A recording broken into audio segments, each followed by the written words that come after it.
To tell you about my story of climbing Everest, we could probably go back to my dream of it in high school. But I find it best to start here, climbing down the west rib of Mount Denali after a second failed attempt in 2018. At that moment, I was devastated. The months of training and preparation accounted for nothing, I felt. But in life, for every door that closes, another one opens.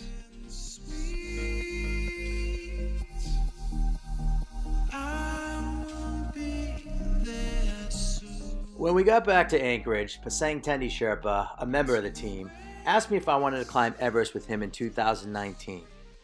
This was my door, and this is my story of climbing Everest.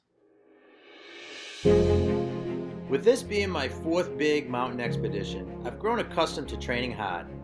But this was Everest, my dream, and I made it a priority above all else to train harder than I ever trained before, so that I would be able to make it to the summit.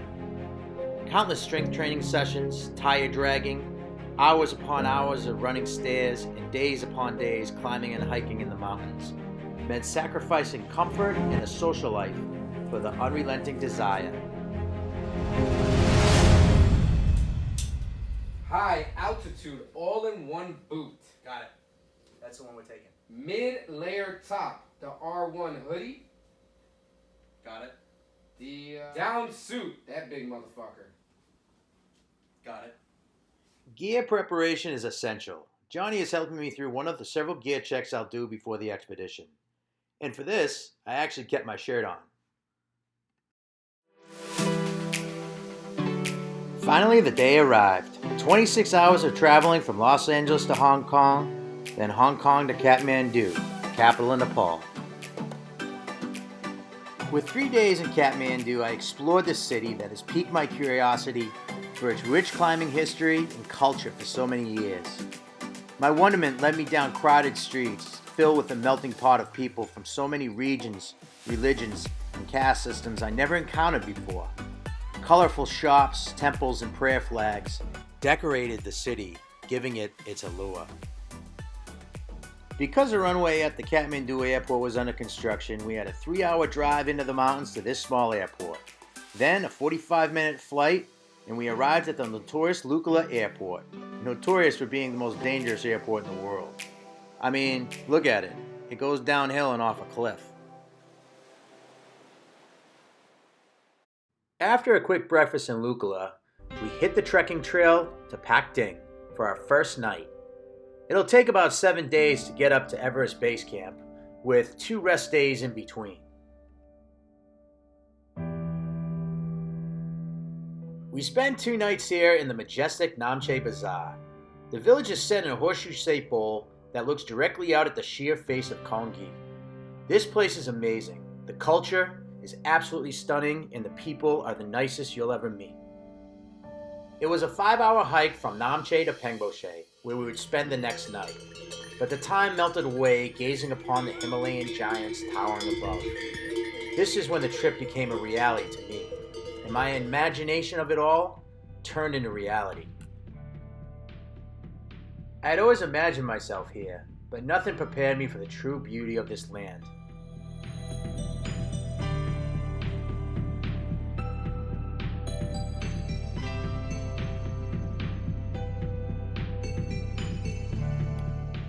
Here's Pengboche, where we spent a night right above Ahmadabalam. It was only a quick trip over to Dingboche, where we spent the night and I had to do some laundry, so I found a nice river to do it in, as you can see. Spending an extra night here in Dingboche, we decided to take an acclimatization hike. And here is Ahmadabalam with clouds just dancing around it. I love this shot. From Dingboche, we headed to Lobuche, where we would spend one last night with 4 walls and a roof before it was tent city from here on in.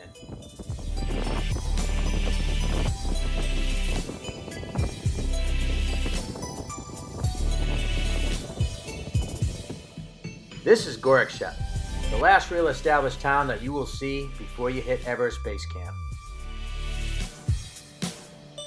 After the 7-day trek, we finally arrived at our destination, Base Camp.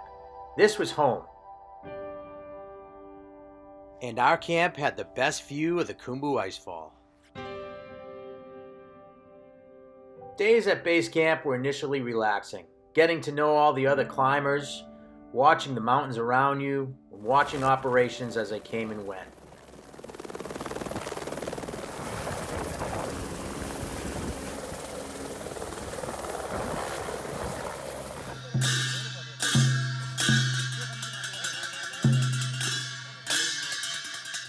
After about a week at camp acclimatizing and practicing skills, it was time for our Puja Ceremony.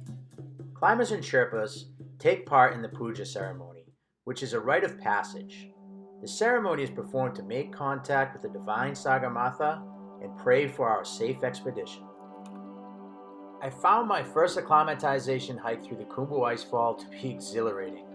At one point, an avalanche came off the shoulder of Mount Nuptse and gave us a light, refreshing dusting of snowflakes in the face. It was both terrifying and exciting at the same time. It really made me realize just how truly small I was to the forces of the mountains around me.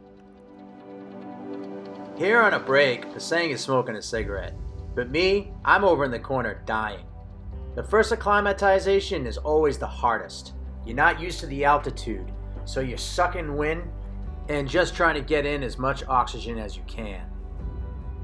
The first acclimatization rotation was from base camp to Camp 1 for one night, then Camp 2 for an additional night, and lastly, a climb to touch Camp 3 before heading all the way back down to base camp to rest and recover.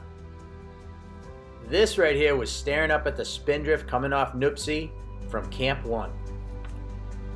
From Camp 1 to Camp 2 was relatively flat, but deceptive. There were many big crevasses that you had to cross up and down and over. But finally, we made it to Camp 2, which was placed right below the south summit of Mount Everest itself. After finally catching your breath, all you could do was stare in wonderment and amazement at the mountains above you.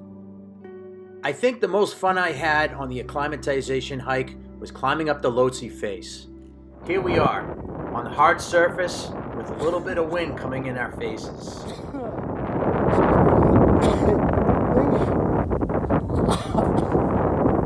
It's a pain in my ass. While acclimating to the new heights, coughing like this was relatively normal. After touching Camp 3 on the Lotsy Face, we head back down to Camp 2, had lunch, and then headed for base camp. Robbie was able to capture the huge avalanche just below Camp 1. At the time, PD and I were in the Khumbu Icefall when we heard the roar and felt the earth shake. I saw the distress in PD's eyes.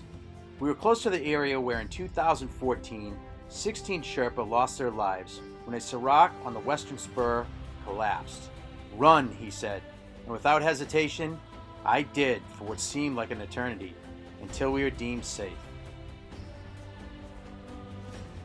Back in base camp, I got into a routine of good conversation around the dining tent with fellow climbers and taking in the sights and sounds of the Himalayas.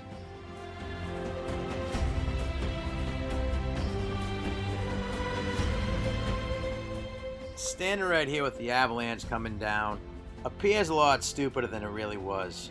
We just got a light dusting. And of course, we knew it.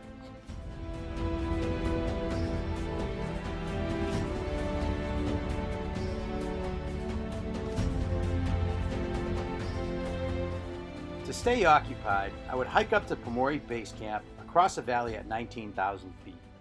As we waited for a summit window, anxiety crept in. I had flashbacks of my last 2 years on Denali being shut down from a summit attempt. It's crazy how in times like this, your mind wanders and plays tricks on you. But alas, a small window opened up on the 15th and 16th. This would be right after they fixed the lines on the 14th to the summit. So for me, my day was going to be the 16th. That was my summit attempt. And I was mentally ready. On the summit push, we would bypass Camp 1 and head straight for Camp 2. It was a long day. It would be the international team and one Chinese team from 7 Summit Treks that would head out together on the 13th. In all the research that I did on Everest, it always said that in the second week of May, the jet stream that usually hits the summit of Everest comes down. It seemed like it was working out perfect, where that's exactly what happened. And the rope fixing team was able to fix the ropes on the 14th up to the summit, which allowed the Chinese team to go on the 15th, and then Seven Summit Trek's international team to head out on the 16th. I would spend 2 nights at Camp 2, and although anxious to climb, I enjoyed the company of my fellow climbers and Sherpas. I also couldn't get enough of the toilet situation that was up here, but you gotta check it out for yourself. Since on Everest, I was shitting a regular toilet. I was shitting a toilet you had to put water in to flush it. I was shitting a bucket. I was shitting a bag. But here at Camp 2, this has been my first, is shitting in a crevasse.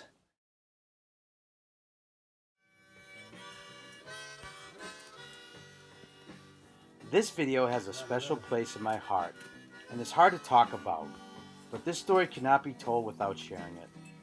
After a month and a half at base camp, this was the last time we were all together in one place.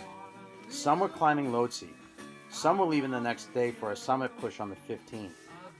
2 days from now, Ravi, who made this video, will pass away on his summit push, and Seamus will go missing, never to have been seen alive again. 2 years later, Muhammad Ali, John Paul, and Sergio will have passed away on a winter attempt of K2 in 2021. I share this with a troubled heart. They're all amazing people, and although they're gone, their spirits live on among those who had the honor of climbing with them and in memories like this.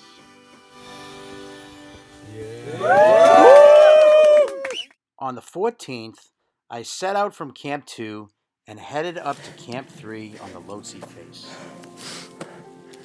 The Lotsy Face is really steep and it's hard ice, so what you're doing is climbing fixed lines, using a Juma system attached to your harness so that you can pull yourself up. This took a lot of the work out of climbing, and at almost 23,000 feet, I really did appreciate it. Breathing was a lot less labored than during my acclimatization climb to Camp 3. Once getting there, we spent the afternoon gazing down into the western Coombe and up at Lotsy and Everest, towering over us. Camp 3 is carved right into the steep slope, where there's little room to walk around the crowded tents. If you made the wrong step without crampons on, you could be sliding thousands of feet down to your death.